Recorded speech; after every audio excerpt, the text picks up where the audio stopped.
Okay. Hi, everybody. This is a video. I'm like Odemo said, I'm a cybersecurity enthusiast, and I've been doing this for the last 15 years. I'm focused on data security most of my time, and actually I've worked a lot in data loss prevention. Just a moment. Good. And recently, we came across this idea of building what we call today a security knowledge graph. And first of all, I wanted to share with you what's a knowledge graph and why is it maybe an important thing to consider when you think about your cybersecurity program. So a knowledge graph in the purest form, and as Google and others defined it, is a structured data which can create relationships between nodes and between the nodes that compose this graph. If you've done computer science, you've came across this idea a lot in the classes. And there are a lot of good use cases that you can apply a graph to. One of that use cases, in my opinion, and a very good use case for it, is trying to see and understand the cybersecurity landscape of your organization. And this is why the topic for today is called your organization as a security knowledge graph, or as a knowledge graph, because you can actually think of it in this particular form. And the concept of knowledge graph creates this interlinked description between assets, between objects, something then you can later explore and navigate. So just a moment. Some popular knowledge graphs, so that you can actually get an idea of what's a knowledge graph, were built already, and they are applied at scale in the world. And the first knowledge graphs that we came across were in 2007, when DBpedia and Freebase created these knowledge graphs where you could actually explore explore knowledge in a graph way. So they relied on collecting data from Wikipedia, from other sources, but mainly from Wikipedia and public data. And they've put all of that in a way that you can look at one piece of information, and from that specific piece of information, you can explore other connected data to it. Then in 2012, Google introduced their knowledge graph, which was called exactly the Google Knowledge Graph. They also ingested a lot of data from Wikipedia, Freebase, and some other sources. And of course, they came up with some concepts and protocols to work with the data that's in a graph. Later on, other companies have adopted this, and I'll be talking about them in a few moments. But you also have geonames. It was open source somehow, and you could actually explore geographic areas, entities, and features in a knowledge graph. And another big company, which is OntoText, is creating a fact forge, which is a knowledge graph for facts that you can actually explore. And one of my favorites, as I listed here, is Roam. Roam Research is a note-taking app, but the idea behind it is very, very nice. It is a way to explore the notes and the notes that you have and you take, to all explore them in a connected way. So if you created something that, for example, you have put in a Confluence page and then reference some other resources, Roam will actually create these relationships and will allow you to explore that specific data, the notes that you have in a very nice graphical way. So when we think about the idea of the knowledge graph and the fact that you can actually, have all of this in a graph, and then we look at the cybersecurity industry and we look at the tools and solutions that we can use on a daily basis, you start to realize that actually there is a big discrepancy on how we think about, or how we should think about our infrastructure, our organization, our digital assets, and what we get when we look at the tools and solutions that we have there.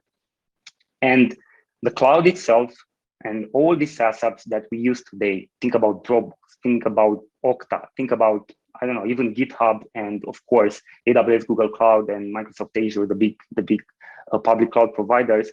All of them offer you almost unlimited ways of generating data and using their resources. And they became the backbone of the internet, of the digital world, you know? And our entire IT infrastructure, even on-prem, is always connected. You always have the endpoints, the laptops, they are connecting to your infrastructure, to your network, and they are connected, right? Even though we see it as a list of inventory in a solution, they're not just that.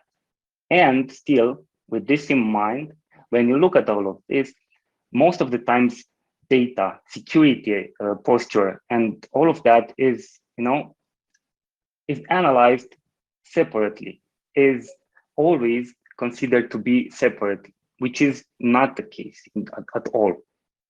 And we're missing a lot of things when we don't analyze data in a context. And we somehow have, we have the duty to think about all of this in a relationship.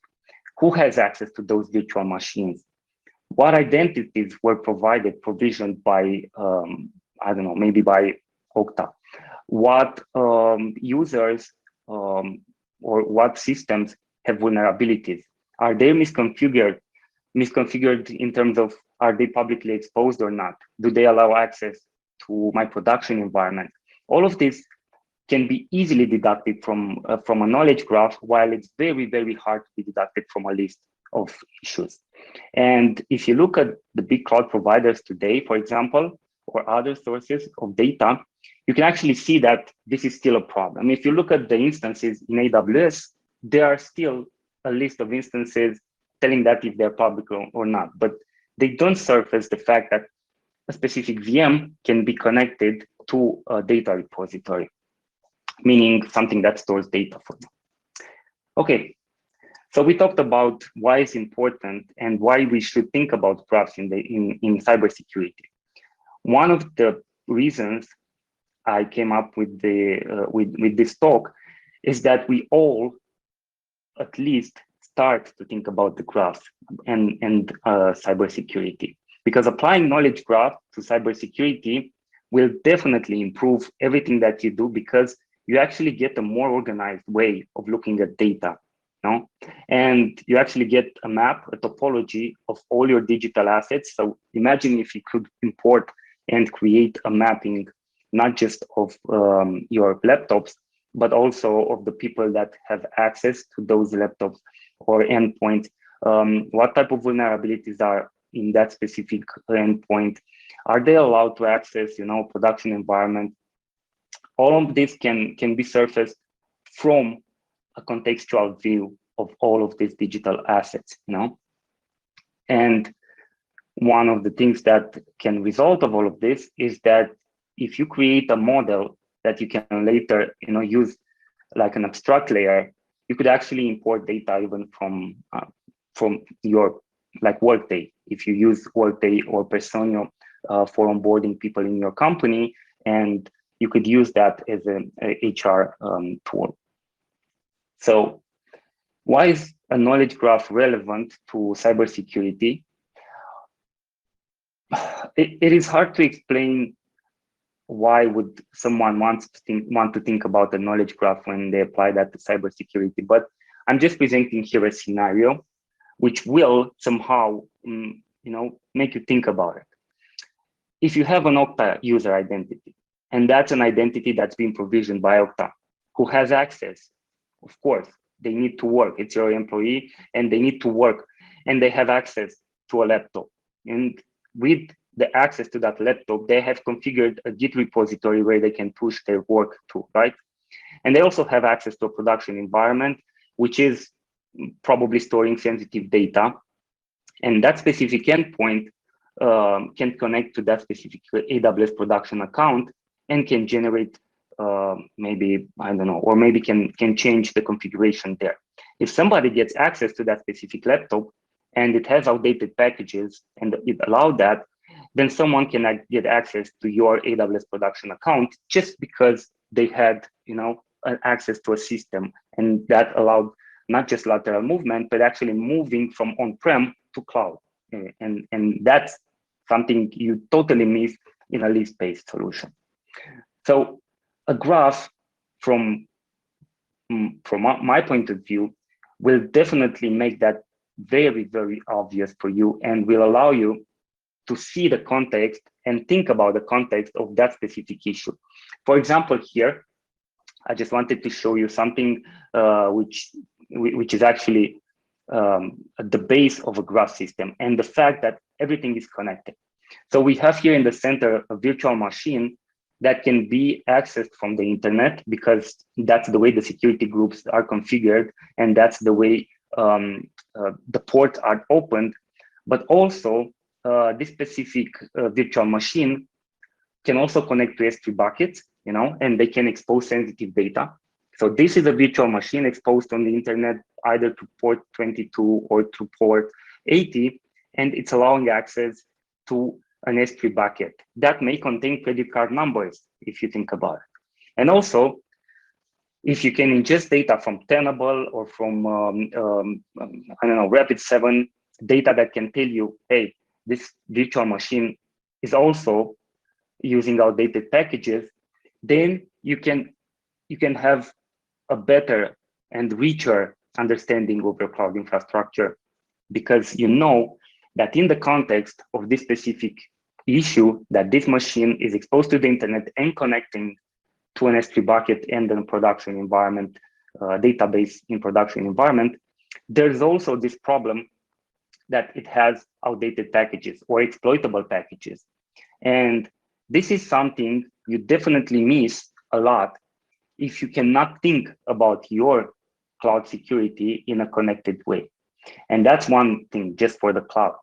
But all of this access to the system was either provisioned through AWS Identity and Access Management, or you used Okta to provision the user and to allow access to all of your infrastructure, meaning the AWS accounts, meaning maybe the access to the endpoint, meaning access to Dropbox and other sources or other SaaS applications that your organization rely on to function normally.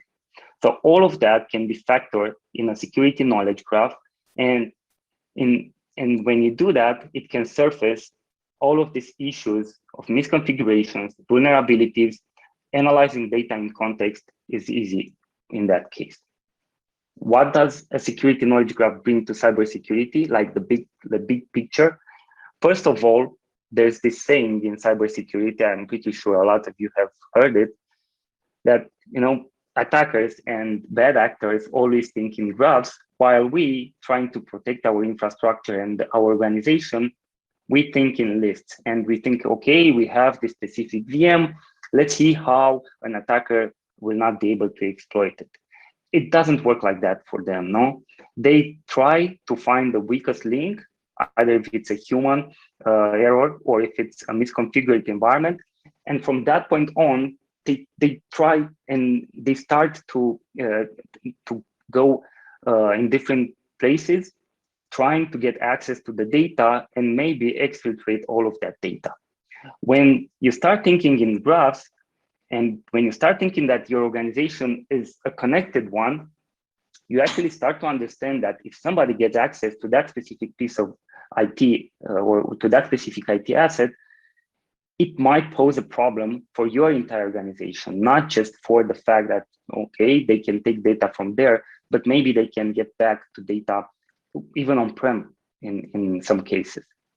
Another thing that a knowledge graph can be used for, and it's very helpful, it allows you, and if you create the proper connections to data sources, it allows you to put almost unlimited data in the graph, which means the more and more data you put in the graph, the richer and more pertinent the responses and the analysis of your cloud becomes. So you're not going to be thinking about an identity provision for your new employee as a single entity, but you are going to be able to explore what access it is allowed, what type of access, and how granular is provisioned. Should somebody from accounting have access to a production environment that stores customers' data in Google Cloud? Most likely no. If you can surface all of these issues, then you get what we call a true visibility into all your digital assets, because you can explore those in the graph. And that's a pure visibility, not just a list of assets that you can explore. It allows you to see the way your assets are connected and how they interconnect with other assets and resources.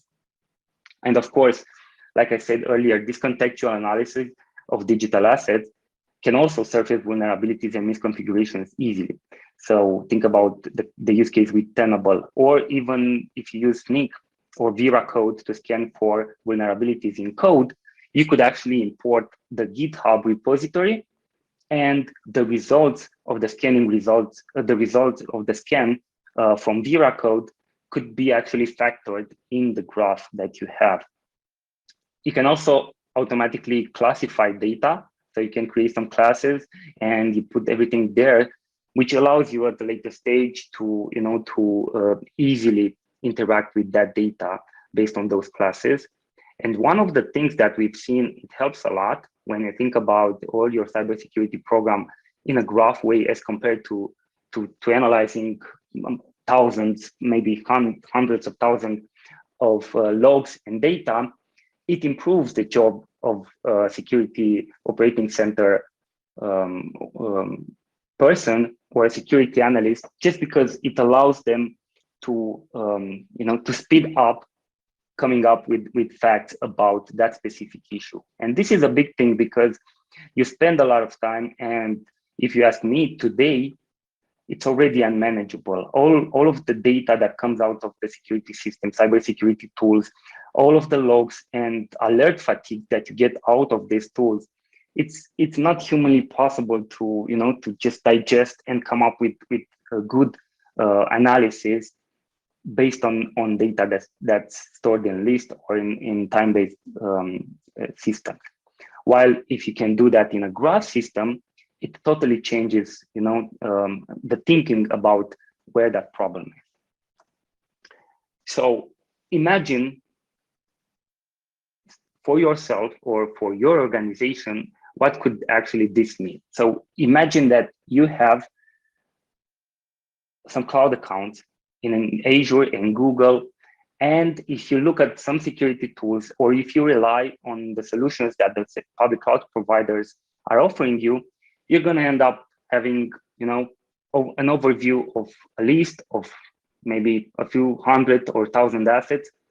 But when you think about a knowledge graph that could power and make you understand your enterprise, then there's virtually no limit with what you can put there. You can put data from Box. You can put data from your Git repository. You can decompose the cloud infrastructure that you use in different layers, meaning you can look at the infrastructure as a service, then you can have the platform as a service as another layer. And definitely, you can even have the applications which are running in the cloud be part of your organization security knowledge graph. In the end, you will actually know that, okay, I have some vulnerabilities in this specific package, which is part of this specific application, which is deployed in a Kubernetes cluster in my AWS production. And you will actually get a map of all of this, which will allow you to see the problem, not just deduct it or wait for it to be a problem. And you could prioritize the remediation and definitely improve your cybersecurity program.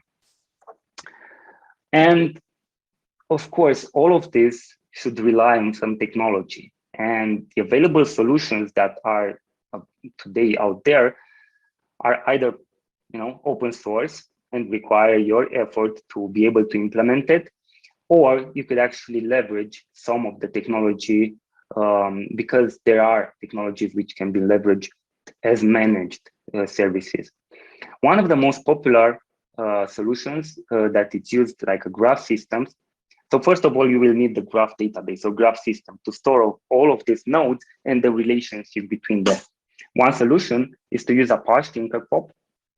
This is a very mature and already it has like, I think almost 10 years of history.